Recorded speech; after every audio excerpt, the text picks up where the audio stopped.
श्रीपराशरभट्टार्याः श्रीरङ्गेशपुरोहिताः ஸ்ரீவத்சாங்கசுதஸ்ரீமான் ஸ்ரேயத்தே மேஸ்து பூயசே. ஸ்ரீ விஷ்ணு சகசரநாமத்தில் இன்றைக்கி நம்ம பார்க்க போகிற திருநாமம் 54வது ஸ்தவிரக. ஸ்தவிரகனா அசையாமல் ஸ்திரமாக இருக்கிறார். எத்தனை தடவை திரும்ப திரும்ப படைத்தாலும் தான் விகாரமற்று இருக்கிறார். அன்னிகண்டமேனி கழிவில்லாமல் நம்ம சொல்லுவோம். அது நம்ம தேகத்துக்கெலாம் இல்லை, அது ஒன்லி பகவானுக்கு மட்டும்தான் அந்த இது பொருந்தும். எத்தனை தரம் படைத்தாலும் அவருக்கு விகாரம் ஏற்படுமா? ஏற்படவே ஏற்படாது. அதுதான் ஆழ்வாருக்கு ரொம்ப வருத்தமாக. எல்லாருக்கும் விகாரத்தை கொடுத்த பகவான் தான் விகாரமற்று இருக்கிறார் அப்படிங்கிறார். அதான் ஸ்தவிரக. நித்திய நிர்விகார தத்துவம் தான் பிரம்ம தத்துவம். தான் மாறாமல் மற்ற அனைத்தையும் மாற்றுகிறார். அத்வைத்தம் என்ன சொல்கிறதுனா நிர்விசேஷ கூட்டஸ்த சிம்மாசன பிரம்ம அப்படிங்கிறது. இதுக்கு எப்படின்னா ஒரு பெரிய எக்ஸாம்பிள் என்னென்னா, இரும்பு பற்றையில் ஒரு பெரிய இரும்பு குண்டு இருக்கும், அதுக்கு பேர் கூட்டஸ்தம்னு பேர். அதுக்கு மேலே என்ன பண்ணுவா, ஒரு இரும்பு கம்பியை வச்சு அடித்து எந்தெந்த வடிவம் வேணுமோ அப்படி மாற்றுவா இல்லையா, வளைக்க முடியும், என்ன வேணால் பண்ண முடியும் அடித்து. ஆனால் கீழே உள்ள குண்டு இருக்கே, அந்த இரும்பு குண்டு, அது அசையவே அசையாது. அந்த மாதிரி பிரம்மம் எத்தனை தடவை படைத்தாலும் அது அசையவே அசையாது. ஆனால் நம்ம எல்லாருமே சம்மந்தப்பட்டது இல்லையா, அந்த கம்பி அடிச்சடித்து உருவம் மாறுற மாதிரி நம்ம எல்லோரும் பகவானோட சரீரத்தில் இருக்கோம் இல்லையா. அதனால் நம்மளெல்லாம் பிரம்மம் மாற்றிடுறது. எப்படின்னா சேத்தன பிரகிருதியை பிராகிருதமாக மாற்றுகிறது பிரம்மம். தான் நித்திய நிர்விகார தத்துவமாக இருந்து மற்ற அனைத்தையும் மாற்றி விடுகிறார் பகவான். அதனால் அவர் மாறுதலுக்கு உட்படாதவர். இதுதான் ஸ்தவிரக. இப்போ இதுக்கு ஒரு சின்ன கதை பார்க்கலாம். ஸ்தவிரகன்னா மாறுதலுக்கு உட்படாதவர் சொன்னோம் இல்லையா, அப்பாற்பட்டவர், மாறுதலுக்கு அவருக்கு சம்பந்தமே கிடையாதுன்னு பண்ணோம் இல்லையா. அதுக்கு ஒரு சின்ன கதை. ஆயர்பாடியில் கண்ணன் எழுந்துருந்தார் இல்லையா. அந்த காலம் கண்ணனுக்கு அப்போது 2 வயசு.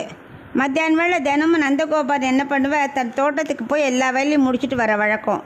ஒரு நாள் கண்ணன் என்ன பண்ண, தானும் அப்பாவோட போவேன்னு அடம் பிடிச்சான்.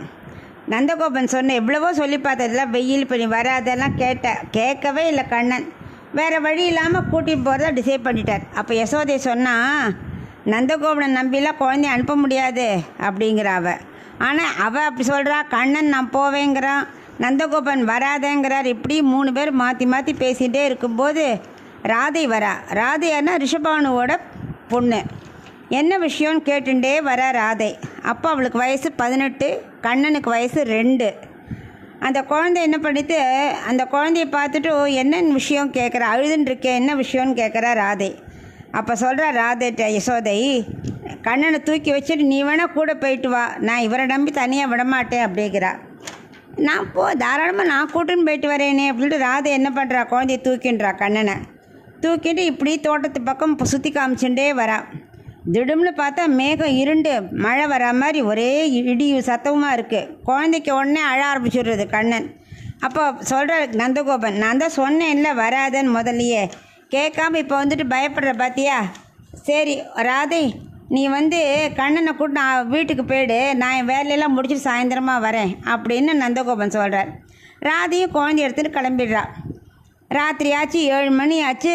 நந்தகோபன் ஆற்றுக்கு வரச்சியே கிருஷ்ணா அப்படி கூட்டுண்டே வரார். யசோதை வந்துட்டா.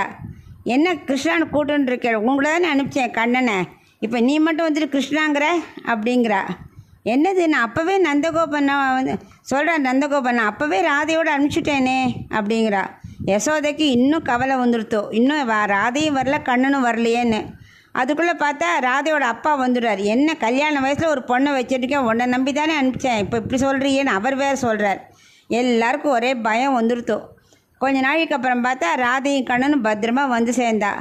நந்தகோபன் அப்போவே வர சொன்ன வீட்டுக்கு ஏன் லேட்டுன்னு கேட்குறார். அப்போ ராதை சொல்கிறா, இல்லை வழியில் கண்ணன் பார்த்தப்பறம் கொஞ்ச நேரம் விளையாடலாமே, நான் விளையாடிகிட்டே இருந்தோமா, டைம் போனதே தெரில, எல்லாம் விளையாடி முடிச்சு இப்போ தான் கூட்டின்னு வரேன், அதான் லேட் ஆகிடுது அப்படிங்கிறா. சரி எல்லோரும் ஒரு வழியாக சமாதானம் ஆயாச்சு. எல்லோரும் அவள் ஆற்றுக்கு போயிட்டா. இந்த கதை ஜெயதேவர் என்ன பண்ணுற, கீத கோவிந்தத்தில் அவர் சொல்கிறார் என்னன்னா, ராதை சொன்னதில் பாதி உண்மை பாதி மறைச்சிட்டாங்கிறார். அது என்ன பார்த்தா, வர வழியில் பார்த்த வரைக்கும் அவன் சொன்னதெல்லாம் உண்மை தான். உள்ளே நுழைஞ்சால அப்புறம் என்னாச்சு, சொன்னது தான் மறைச்சிட்டா. உள்ளே போனப்புறம் கிருஷ்ணர் என்ன பண்ணார், 20 வயசு ஆகிட்டார். ராதை 18 வயசு. 2 பேருக்கு பக்தி பிரேமையில் திளைச்சிருக்கா. வெளியில் வரும்போது மறுபடியும் கண்ணன் 2 வயசு, ராதை 18 வயசு. இப்போ இடுப்பில் குழந்தைய வச்சுட்டு வந்துட்டாளாம். ஆகவே கண்ணன் நினச்சான்னா 2லேருந்து 20 ஆக முடியும், 20லேருந்து 2 ஆக முடியும். நம்மளால் என்ன பண்ண முடியும்? 18லேருந்து 20 ஆக முடியும். 20லேருந்து மறுபடியும் பேக்குக்கு வரவே முடியாது. அதான் நினச்ச மாத்திரத்தில் நினச்சபடி உருவம் எடுக்க முடியும் அவரால். ஆனால் ஸ்வரூபம் மாறவே மாறாது. திருமேனியில் மட்டும் அவர் இஷ்டத்துக்கு மாற்றிக்கலாம்.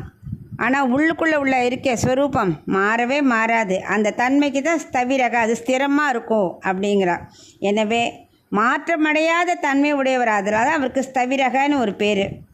ஆனால் நம்ம என்ன பண்ணுவோம்? மாறி மாறி மாறிகிட்டே இருப்போம். ஏன்னா மனசில் ஏமாற்றம், தடுமாற்றம் எல்லாம் உண்டு நமக்கு. பகவான் எல்லாம் கிளியர், அதனால் அவருக்கு எதுவுமே வராது. ஸ்தவிரக தான் அவர், ஸ்திரமாக இருக்கார் இல்லையா? அதனால் நம்மளும் என்ன பண்ணணும்? தினமும் ஸ்தவிராய நமக்கு சொல்லிட்டு வந்தோம்னா நம்ம மனசும் நிலையாக ஆகிடும். இந்த தடுமாற்றம், ஏமாற்றம் எல்லாம் போய் மனசு கிளியராகி ஸ்திரமாகிடும். அதுதான் இந்த திருநாமத்தோட அர்த்தம்.